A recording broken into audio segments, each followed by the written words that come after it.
नमस्कार दोस्तों, स्वागत है आपका मेरे यूट्यूब चैनल 100% एप्टीट्यूड में। फ्रेंड्स, आज की वीडियो में मैं लेकर आऊँ आपके लिए एसएससी का एक बहुत ही इम्पोर्टेंट अपडेट, जिसके अंदर मैं बताऊंगा आपको कि जब हम कैंपेन कर रहे थे एसएससी के लिए और रेलवेज़ के लिए, ठीक है, जब हम कैंपेन कर रहे थे किस पे, ट्विटर पे, तो उसके बाद जब हमारे कैंपेन नहीं सुने गए तो उसके बाद क्या हुआ कि हमने बहुत सारी ग्रीवेंसेस डाली थी। कहाँ पे डाली थी?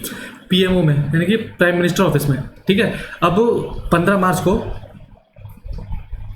को उसकी सुनवाई हुई थी, ठीक है, और उसका रिस्पांस आया है पीओ की तरफ से, ठीक है। तो इस वीडियो में मैं आपको वही दिखाऊंगा कि उनकी तरफ से हमारे लिए क्या बोला गया, ठीक है। और बहुत ही अच्छा रिस्पांस आया है आपके लिए। इसमें पॉजिटिव न्यूज़ है, जिसके अंदर की पीएम की तरफ से डीओपीटी के लिए एक बहुत बड़ी झाड़ फटकार लगाई गई है। उनको बातें सुनाई गई हैं, ठीक है। उनसे अपने प्रोसेस में कुछ इंप्रूवमेंट करने के लिए बोली गई है। अब बाकी आप इस वीडियो में देख लीजिएगा, ठीक है। और ये मेरे टेलीग्राम है, ठीक है। आप टेलीग्राम में सर्च करिए @मैथ्स विद अतुल सिंह के नाम से, और उस टेलीग्राम चैनल को ज्वाइन कर लीजिए आगे अपडेट्स के लिए, ठीक है। और अगर मेरी वीडियो और मेरे एफर्ट्स आपको अच्छे लग रहे हैं तो प्लीज़ चैनल को सब्सक्राइब कीजिए, मुझे सपोर्ट कीजिए, ठीक है। वीडियो को लाइक कीजिएगा और अपने फ्रेंड्सों के साथ शेयर कीजिएगा। तो चलिए मैं आगे बढ़ता हूँ। देखिए, जो पीएमओ ऑफिस की तरफ से आया था, जो एचआर सेल है वहाँ से आया था। कब आया था जी? ये तो डेट दे रखी है, 15 मार्च को आया था, ठीक है। अब उसमें क्या कह रहा है, ये सब्जेक्ट क्या था हमारा? Major issues raised in the mass petitions received in the PMO. हमने इतनी सारी पिटीशंस की थी जो कि पीएमओ ऑफिस में रिसीव की गई थी, ठीक है। और अब कह रहे हैं वो, it is observe that there has been a sudden increase in the inflow of petitions on right to PM. Right to PM पर एक, मतलब ये एक सब्जेक्ट था वहाँ पे, ठीक है। एक थीम थी राइट टू पीएम, उसमें बहुत सारी ग्रीवेंस डाली गई थी, वो इसी थीम के ऊपर थी। Received from youth on employment issue, preliminary analysis in the completion of recruitment process, irregularities, देखिए हाईलाइट कर रहा हूँ मैं इसको, इरेगुलरिटीज, प्रोसीजरल इशूज, ठीक है, availability of lesser number of vacancies in recruitment for government jobs mainly in SSC and railways, ठीक है। देख रहे हो आप, दो सब्जेक्ट, मेनली दो, एसएससी और railway. Some suggestion have also been given. State wise breakup of petitions may be seen in annexure 1। Annexure 1 कौन सा है? देखिए, एनेक्सर 1 ये है, ठीक है। और a short analysis on these petitions has been prepared and findings with respect to issues are attached in Annexure 2। Annexure 2 कौन सा है? देखिए, ये Annexure 2 है, ठीक है। अब मैं क्या कह रहा हूँ आपको, अब देखिए थर्ड पॉइंट क्या कह रहा है? The undersigned is directed to request DOPT, ठीक है। डीओपीटी से बोल रहे हैं कि डीओपीटी को बताई जाए वाली बात, to make further analysis for systematic improvement किया जाए, ठीक है। बिसाइड्स टाइमली रिड्रेस, और जो भी काम चल रहे हैं उनको ना रोकते हुए, ठीक है, अपने डिपार्टमेंट के अंदर डीओपीटी से बोला जा रहा है कि उसमें इम्प्रूवमेंट लेकर आओ, ठीक है। देखिए, ये वहाँ की हेड है, मीरा मोहंती डायरेक्टर है, ठीक है, यहाँ का नंबर है। अब देखिए, मैं आपको लेके चलता हूँ कहाँ पे। पहले मैं दिखाऊंगा आपको एनेक्सर नंबर 1।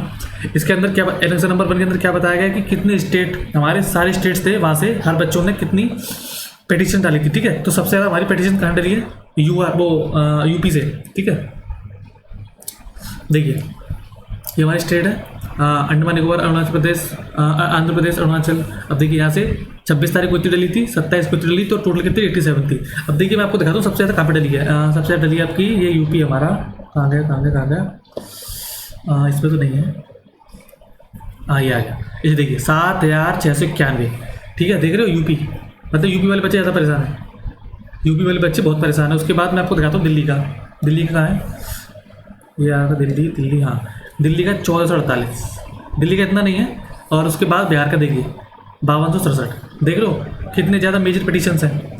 तो ये सारे पिटीशंस थे जो 26 को डाले गए थे, उसके बाद 27 को डाले गए थे, ठीक है।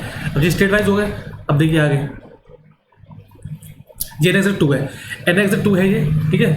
इसके अंदर क्या बताया गया है कि SSC conducts various exams for group C and group B post in government of India yearly basis. This examination process is facing some issues since 2017 से ही प्रॉब्लम चल रही है एसएससी में।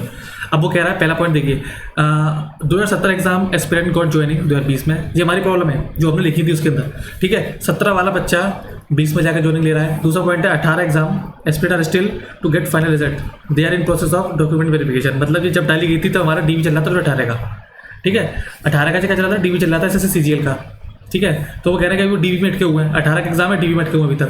19 का एग्जाम अंडर प्रोसेस है। 20 का नोटिफिकेशन 2021 में आता है। उसके बाद सेकंड क्या कह रहा है, vide grievances filed at PMOPG portal, ये पोर्टल था PMOPG, ठीक है। Petitioners have raised following grievances demands in respect of SSC exam sample reference, और जी आपका देखिए ये सैम्पल रेफरेंस दे रखा है आपका, ठीक है। उसके बाद कह रहा है इसके अंदर क्या पॉइंट दे रखे थे। पहला पॉइंट था कि वेटिंग लिस्ट होनी चाहिए SSC के अंदर, ठीक है। SSC के सारे exam SSC MT CGL CHSL GD CPO सारे एग्जाम के अंदर वेटिंग लिस्ट होनी चाहिए, जो कि अभी तक SSC नहीं निकालती है। उसके बाद सेकंड पॉइंट क्या कह रहा है कि SSC exam process should be complete in, ये तो असंभव है भाई, इसको तो तुम रहने दो।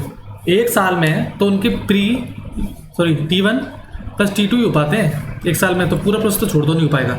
अब वो कह रहा है detailed calendar of all SSC examination from notification to final result should be published, ठीक है। एक जो हमारी प्रॉब्लम थी जो हमने बोली थी भैया ऐसा करो, डिटेल कैलेंडर होना चाहिए, रैंक लिस्ट होनी चाहिए, ठीक है। उसके बाद zone wise zone preference along with post preference should be given, ठीक है। एक जी बोला था कि जोन प्रेफरेंस होनी चाहिए किसके साथ, zone preference along with post preference, हाँ पोस्ट प्रेफरेंस के साथ जोन प्रेफरेंस भी होनी चाहिए, ठीक है। और ठीक है हमारा फॉर्मेशन ऑफ स्टूडेंट्स ग्रीवेंसेल, एक हमारे लिए सेल बनाई जाए, ठीक है। कैसी सेल, जिसमें कि भाई हमें अगर कोई दिक्कत हो रही है बच्चों को तो वो डायरेक्ट वहाँ पे कंप्लेंट दिखा सके, अपनी कंप्लेंट दर्ज कर सके कि हमें ये दिक्कत हो रही है, हमारी समस्या का समाधान किया जाए। इस तरह की ग्रीवेंस सेल होनी चाहिए, ठीक है। आगे देखिए आगे कह रहा है कि 1 extra attempt should be given. देखिए एज रिकॉग्निशन का इशू आया था अभी, ठीक है, एज रिकॉग्निशन का इशू आया था, जिसमें कि कुछ बच्चे ऐसे थे जिनका SSC CGL और SSC CHSL 2020 दोनों एग्जाम से बाहर हो गए, ठीक, किसी में नहीं भर पाए वो, किसी वजह से, एज की वजह से, ठीक है। तो इसलिए बोला जा रहा है कि जब ऐसी कोविड-19 जैसी आपदा, अगर कुछ भी आता है कोविड केस आता है, कोविड आता है और कोई भी नेचुरल डिजास्टर होता है, तो उसकी वजह से बच्चों को ना नुकसान हो, उनको एक अटैम्प्ट दिया जाए, ठीक है, एक अटैम्प्ट दिया जाए, ये बोला गया था। उसके बाद कह रहा है सिंस टायर 1 से लेके SSC एग्जाम कंडक्ट ऑनलाइन, हाँ टायर 1 से लेके सारे एग्जाम ऑनलाइन होते हैं। It's result will be published with in 1 month of the commencement of exam, हाँ टायर 1 के एग्जाम होने से लेकर जब तक उसका पूरा प्रोसेस चलता है, रिजल्ट को 1 महीने के अंदर निकाला जा सकता है, लेकिन ये नहीं निकालती है, ऐसा होना चाहिए। SSC CGL tier 3 exam should be made qualifying nature होना चाहिए टायर 3, ठीक है। और SSC CHL tier 2 and skill test should be conducted together to save the time. CHSL जो LDC एग्जाम होता है उसमें टायर 2 और स्किल टेस्ट दोनों साथ होनी चाहिए, जिससे कि टाइम बच सके, ठीक है। और आगे जी मेन इसे देखिए स्टार्ट पॉइंट कर रहा हूँ मैं, normalisation of marks policy, even aspirant getting 200 out of 200 not getting selected, देख रहे हो 200 में 200 लाने वाला बच्चा भी नहीं सिलेक्ट हो पा रहा है। उसके बाद क्या कह रहा है, demand for giving joining two all medically qualified SSC GD 2018 वाले जो GD वाले बच्चे हैं जो मेडिकली क्वालिफाइड है, उनको अभी तक ज्वाइनिंग नहीं मिली है, उनकी भी ज्वाइनिंग होनी चाहिए टाइम से। जो मार्च की बात है तब उनको बच्चों की ज्वाइनिंग नहीं हुई थी, अब तो क्या थोड़ी बहुत ज्वाइनिंग होनी चालू हो गई है। उसके बाद थर्ड कह रहा है कि grievances regarding various exam conducted by bank and railway recruitment board exams are held up, ठीक है, देख रहे हो हेल्ड अप मतलब रुके हुए हैं भैया, सारे एग्जाम रुके पड़े हैं अभी तक। अब फोर्थ पॉइंट में क्या कह रहा है, there is a drastic reduction in vacancy banking services और SSC में भी कम हो रही है वैकेंसी भैया, बैंक SSC रेलवे सब में वैकेंसी कम हो रहा है। वो कह रहा है there is drastic reduction in the vacancy in banking services, ठीक है। आगे देखते हैं, देखिए ये सारी समस्याएं थी, ठीक है, जो कि हमने पिटीशन में अपनी लिख के भेजी थी सारी समस्याएं, ठीक है, PM ऑफिस में, और उसी समस्या के रिगार्डिंग ये हमारा कुछ रिप्लाई आया था, ठीक है। तो इससे कुछ आशा जगी हमारी कि कुछ अच्छा होगा हमारे लिए, ठीक है। आप वेट कीजिए, जल्दी आने वाले समय में हो सकता है आपको कुछ गुड न्यूज़ मिले, ठीक है। तो इस वीडियो में इतना ही, ठीक है। और इस टेलीग्राम चैनल को आप ज्वाइन कर लीजिएगा, ठीक है। बाकी अपडेट मैं यहाँ पे देता रहता हूँ, और प्लीज़ चैनल को सब्सक्राइब कीजिए, मेरी वीडियो अगर अच्छी लगे, आपको एफर्ट अच्छी लगे तो सब्सक्राइब कीजिएगा, ठीक है। और इस वीडियो में इतना ही, फिर मिलते हैं नेक्स्ट सेशन में, तब तक के लिए जय हिंद, सेशन डिस्मिस, ठीक है।